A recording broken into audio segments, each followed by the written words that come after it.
In this video, I'm going to show you how to render video clips. For example, when you put effects onto video clips, how to render them, and also how to export your final video so you've got one final completed video um, somewhere on your P drive. So to do this, when you're on your timeline and you notice you have a red line above your footage. The red line basically means it's unrendered, which means the effect is still there. Look, I've added a blur here. You can still see it, it will still play, but it means that the frames aren't officially rendered. So to render a project, there's a few different ways. You can just press Enter on your keyboard and it will start rendering your whole timeline. You can also go to render effects in and out. So if you've done those marks in and out, like I've mentioned previously, you can render by doing that. You can also, if I selected one of my clips, you could also render selection. So if I just select this one, I can go to sequence, render selection. It will then render this clip. So there's a few more details about that, and it gives you the frames that it's rendering. So it's rendering 466 frames. You'll notice it does it pretty quickly. Obviously, if you've done quite a lot of effects heavy stuff on quite long clips, this will adjust how long this takes. But yeah, so this is a little bit of information. You just sit, watch it doing this thing, and try and leave it to get on with it. If you try and do other things on the computer, there's a chance you could end up making it crash. So just let it render and just wait for it to render. Shouldn't take too long.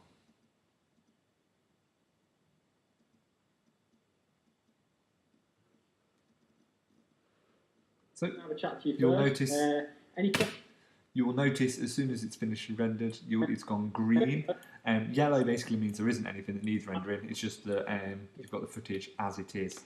But the green means you've rendered something that needed rendering, and you've even noticed your little effects where you've added effects. It's gone purple. I also have a little bit of red down at the end, which is just basically my fade out, my video and audio fade out at the end of my sequence. So if I just hit enter on the keyboard, you'll notice it'll just render anything that's unrendered on your timeline, and again it automatically plays. And you've noticed it's gone from red to green here. So both of your things are rendered. So once everything's rendered on your timeline, once you're completely happy with your edit, granted, once you've edited it once and exported it as a completed video file, you can go back and edit again. It doesn't affect your timeline. You can do multiple edits, multiple exports, all completely fine. So once you're happy, you move your playhead to the start of your video and press I, or again, you can press the mark in button here. If you zoom in, just to make sure you've got the exact point, that's fine. And then move your playhead to the end. Again, you might just want to zoom in to make sure you get the end. Use your arrow keys on your keyboard to adjust it and press O. You'll mark it out as the video comes to an end. So I and O, in and out buttons. That allows you to mark it in and out. That's basically selecting, telling Premiere that you want this part of your sequence. For example, if you had other video clips on your timeline that you weren't going to use somewhere down here, all you're doing is saying, when I export, I want what's marked in and out, basically. So you mark it in and out, you then go to File, Export, Media. Sometimes you might need to, if media is greyed out, you might need to go to your project window and just select your sequence. Sometimes it can be funny about that, you need to select that first. But yeah, select media. The way Adobe Premiere works is it uses Adobe Encoder to export and encode your videos. So you'll be greeted with a little export setting window. If you've ever used Adobe Encoder, you might recognise this. I'll just go through, try and keep it as simple as possible, but it can get a bit fiddly with some of the settings. Every video you do might be different. You might need to adjust different settings for different videos for whatever reasons, due to size, quality, video frame size, literal file size as well. All different reasons why you want to change them. But let's just dive right in. So format, you're going to want H.264. So you just select that. At the minute, if you haven't exported anything before, it might not remember your preferences, but select H.264. Output name, you can select that. This is where you can give it a different name and you can select where you want to save it. So if you're greeted with a file with this, you can click the little downward triangle to expand it. And if you click this folder here, you can then select the little iMac, your little Mac icon there to select your computer. You can then go to your P drive. Mine's my name, yours will be your student number for your student drive. You can then go to correct unit into that post-haste file structure that you created. Mine is on my desktop, so I'm just going to go to export. So then I want to name this as, or save as edit 1, because I'm not 100% sure that it will be my final edit. So do it as edit 1. You can always rename it afterwards if you are fully happy and you don't want to make any more edits. Edit 1, and you can save it into your exports folder. So once you're happy with that, you just click save. You want to make sure you export your video and your audio. You then want to come down here. At the minute, everything is ticked, which means it's locked, so you can't adjust it, which is fine. Your width is 1920, your height is 1080, which is full HD, so you want that, that's fine. Frame rate's 25, which is fine, because that's what we filmed at and that's what our sequence was at. Field order progressive, aspect ratio, square pixels, perfect, don't need to change them. TV standard PAL, again we're in England so it's always PAL, that's fine. Profile is main, level is 4.1. That is all fine. It might adjust as we adjust your bitrate settings. Your bitrate settings adjust the quality of your video, basically. Yeah, so to do bitrate encoding, you want that on 2 pass. Basically, it goes through the video twice, just to make sure it's as good as it possibly can be. Maximum bitrate at the bottom, you want to drag all the way up to the top.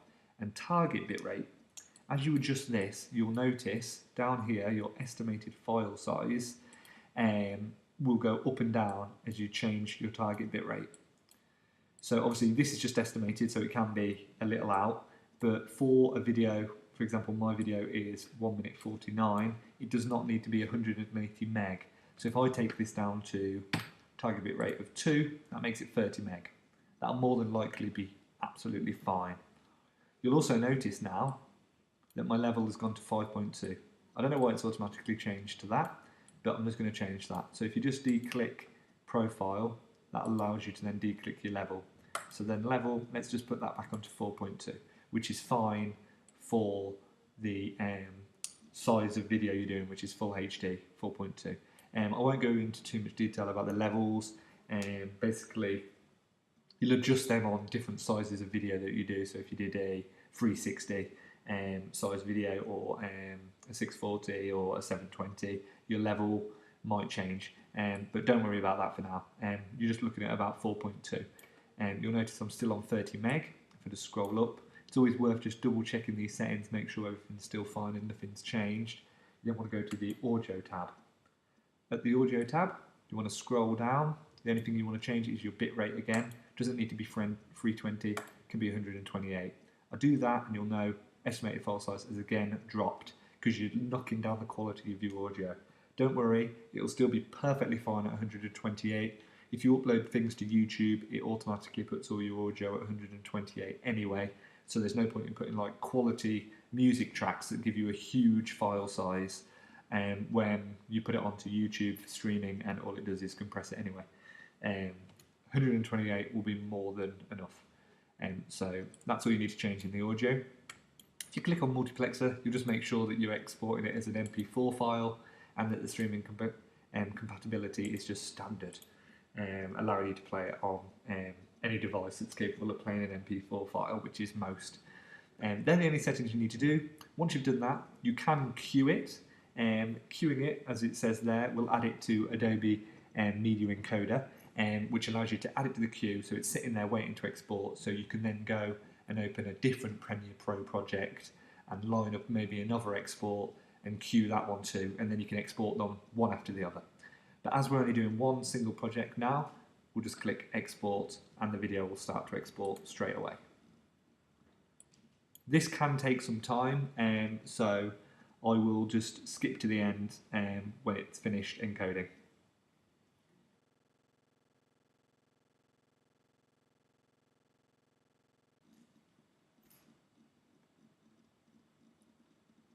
So once that's finished exporting, it'll have automatically saved your project, so you can now quit Premiere Pro. You might as well give it one last save. You can then head to your post-haste folder selection, which will be in your unit for the project that you're working on. Head to Premiere Pro, head to Exports, you'll find your video there. If you're working on a Mac, you can press spacebar to preview your video, or you can obviously double click it and view it in whichever video player you've got. But yeah, that's it, that's your export. I'd always play it, check it through, make sure you're happy with it. If anything needs adjusting, go back into Premiere and go back to exporting. And what I mentioned about the bit rate, adjusting the target bit rate adjusts the file size, and obviously you want a small file size, but you want to keep good quality.